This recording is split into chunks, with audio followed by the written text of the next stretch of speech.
Hai semuanya, kembali lagi bersama saya Ibnu Herlambang di podcast. Di podcast kali ini kita akan membahas lagu lagi yang menyimpan cerita misteri katanya.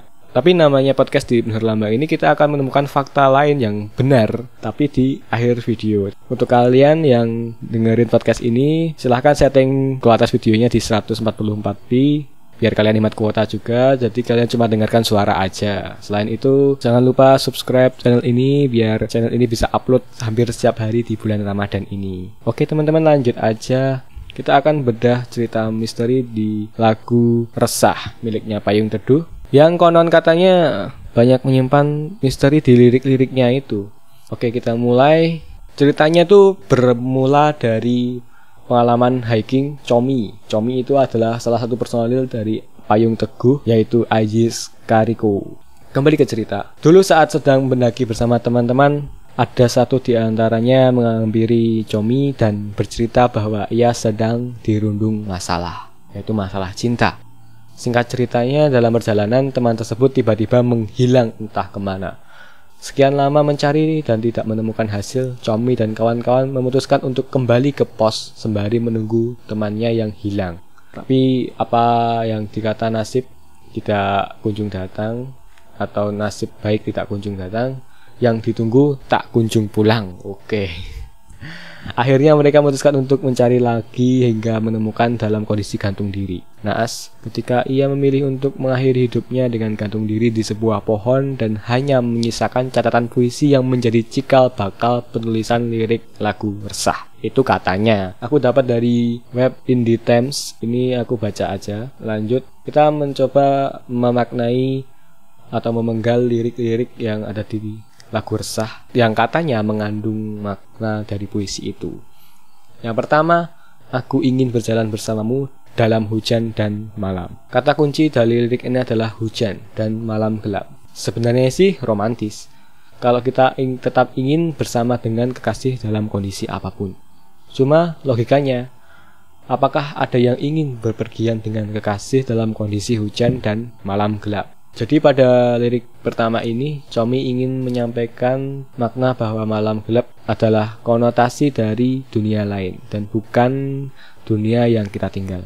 Kita lanjut ke lirik yang kedua, yaitu tapi aku tak bisa melihat matamu. Sebenarnya sih nggak ada masalah di lirik ini kalau aku ya, tapi di tulisan ini menanyakan mengapa tidak bisa melihat mata kekasihnya. Jawabannya hanya satu, pasti mereka sedang LDR. Tapi kan kalau LDR bisa pakai teknologi yang zaman sekarang, misalnya video call, voice call, dan lain-lain. Tapi kalau LDR-nya dengan beda dunia, gimana? Kita lanjut ke lirik yang ketiga, yaitu aku ingin berdua denganmu di antara daun gugur. Pernah dengar lagu Gugur Bunga? Sebuah lagu yang ditujukan untuk mengenang jasa pahlawan yang gugur mendahului kita semua. Sama halnya dengan lirik ini, gugur dikonotasikan sebagai makna dari wafat. Jadi sebenarnya masalah cinta yang dialami oleh teman yang bunuh diri ini adalah ia ditinggal mati oleh sang kekasih, namun ia masih tetap ingin bersama dengan kekasihnya itu. Oke, di sini garis besarnya sudah terlihat. Lalu kita lanjut ke lirik yang selanjutnya. Aku ingin berdua denganmu, tapi aku hanya melihat keresahanmu. Teman Chomi itu sebenarnya sadar bahwa kebersamaannya bersama sang kekasih mustahil tercipta. Ada batas nyata di antara keduanya, yaitu sebuah kematian. Hingga akhirnya hanya ada perasaan resah yang memicu di dada. Ia resah karena ingin bertemu, namun kenyataan lain berkata. Namun kenyataan berkata lain. Mulai jelas di lirik ini. Aku menunggu dengan sabar di atas sini melayang-layang. Nah, ini cukup jelas di sini. Ketika ditemukan oleh yang lain, teman Chomi berada dalam kondisi gantung diri di pohon. Pernahkah kamu melihat orang yang gantung diri? Kakinya pasti nggak napak itu berarti dia melayang. Tentu saja lirik ini menggambarkan bahwa ia setelah memutuskan untuk menemui kekasihnya dengan gantung diri. Itu cara yang tidak baik teman-teman ya, jangan diikuti. Kita ke lirik yang terakhir. Tergoyang angin menantikan tubuh itu. Ketika ia memutuskan untuk mengakhiri hidupnya, mungkin ia juga sudah berpasrah diri, berharap kematiannya bisa membawanya bertemu kembali dengan seorang pujaan hati. Oke, kisah ini kalau di penggal per lirik ini bisa masuk akal, tapi banyak orang yang tidak percaya atau ini hoax. Namanya juga podcast di Ibnu Herlambang, kita pasti menemukan fakta yang benar. Kita bacakan fakta yang sesungguhnya, yaitu beberapa waktu lalu dalam video yang diunggah channel YouTube Kalau Mood Project pada 1 Februari 2017. Berarti sudah 2 tahun yang lalu.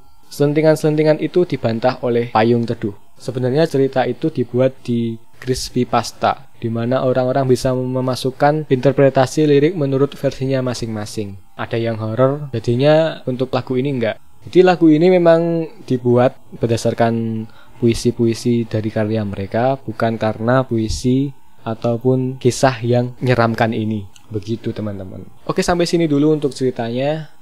Setelah kemarin kita membahas lagu-lagu juga dari Sheila on 7, ada Nina Bobo dan yang akan datang adalah kita akan membahas film, tapi film-film lama.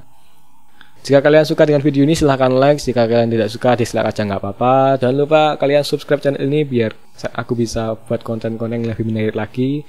Jika ada pertanyaan silahkan komen di bawah, atau ada request silahkan komentar di bawah. Jangan lupa follow juga akun-akun sosial media saya di Ibnu Herlambang, semua ada di IG, Facebook, dan Twitter.